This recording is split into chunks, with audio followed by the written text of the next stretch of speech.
Hello बच्चों, welcome back to my YouTube channel @unsolved maths. आज हम शुरू करते हैं कक्षा 10 यूपी बोर्ड का एक क्वेश्चन पेपर जिसका संकेतांक है 822 ZZ।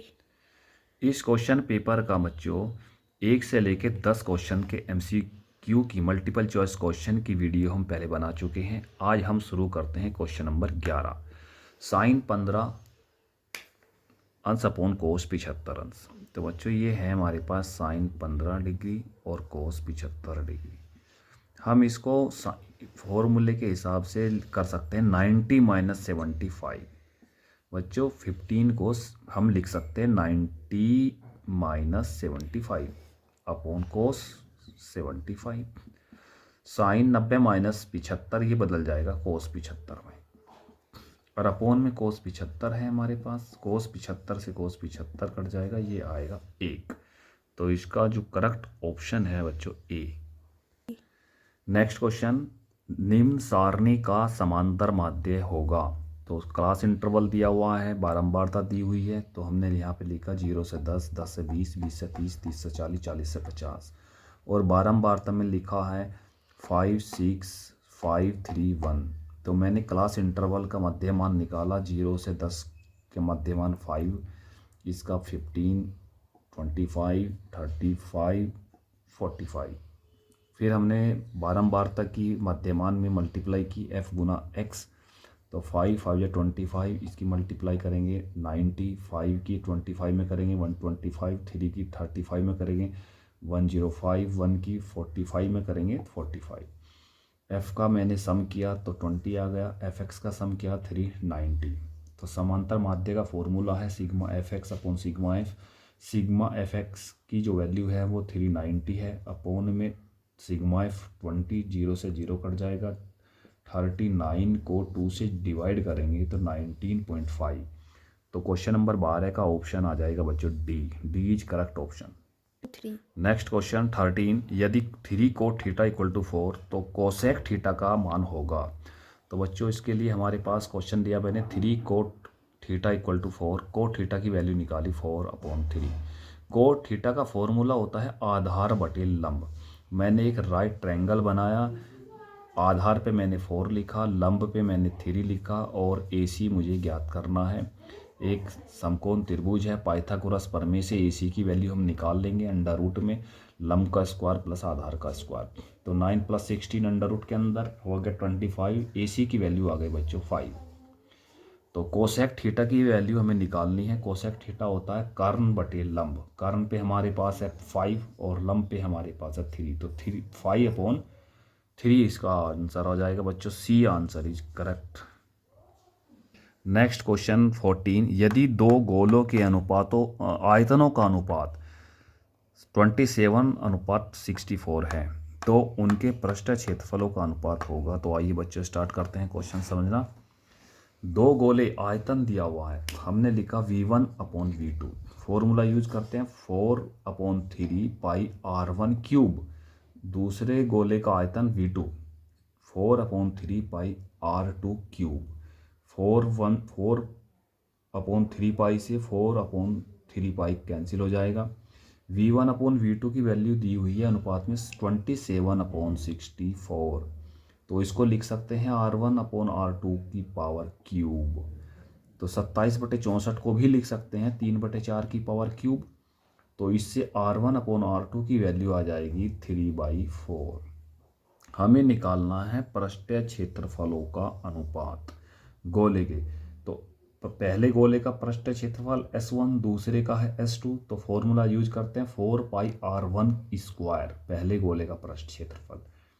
दूसरे गोले का पृष्ठ क्षेत्रफल 4πr2 स्क्वायर। 4π से 4π, R1/R2 का होल स्क्वायर। R1/R2 की वैल्यू हमारे पास है 3/4 का स्क्वायर यानी कि 9/16। तो S1/S2 इक्वल टू 9/16। तो ऑप्शन हो जाएगा बच्चों इसका ए पार्ट करेक्ट।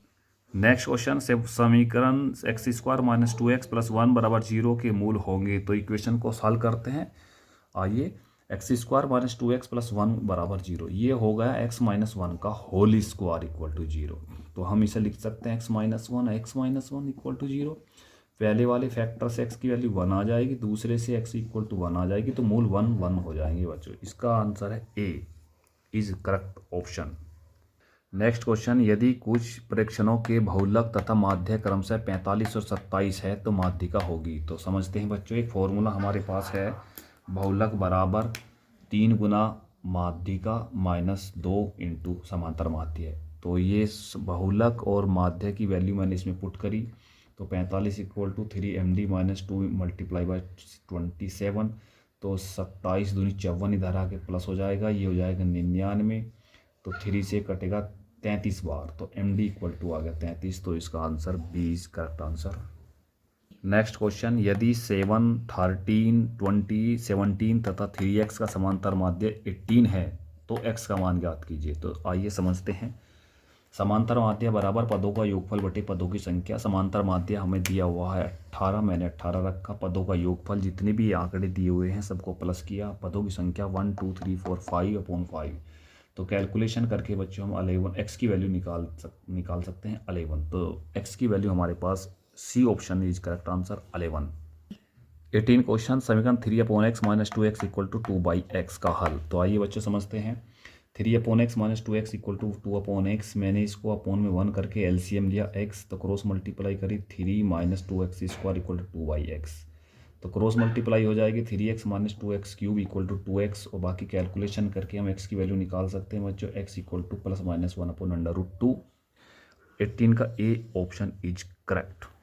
19, यदि दो समरूप त्रिभुज की भुजाएं 4:7 के अनुपात में हैं तो त्रिभुज के क्षेत्रफल का अनुपात होगा। तो आइए बच्चे समझते हैं। दो त्रिभुज ABC और दूसरा DEF है, तो हमने क्या लिखा, area triangle ABC upon area of triangle DEF बराबर फॉर्मूला यूज हो AB अपॉन DE का होल स्क्वायर। तो पहले वाले त्रिभुज के एरिया को लिखा A1, दूसरे को लिखा A2, तो A1 upon A2 equal to इनकी जो भुजाओं में अनुपात था 4/7 मैंने यहाँ पुट की वैल्यू का होल स्क्वायर हो गया, इनका होल स्क्वायर करेंगे, 4 का 16, 7 का 49, तो एरिया जो दोनों त्रिभुज के क्षेत्रफलों का अनुपात आ जाएगा 16:49। तो इसका आंसर हो जाएगा बच्चों B part, B is correct answer. Next question, यदि वर्त का क्षेत्रफल तथा परिमाप संख्यात्मक रूप से समान है तो वर्त की त्रिज्या होगी। तो देखिए बच्चों, क्वेश्चन में लिखा है वर्त का क्षेत्रफल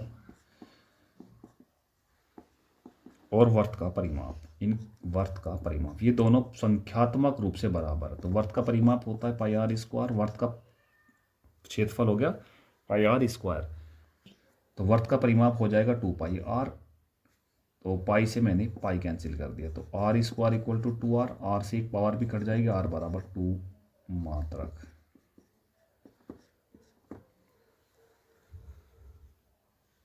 तो r इक्वल टू 2 मात्रक हो गई बच्चों, तो 20 का आंसर हो जाएगा डी, 2 मात्रक इज करेक्ट ऑप्शन।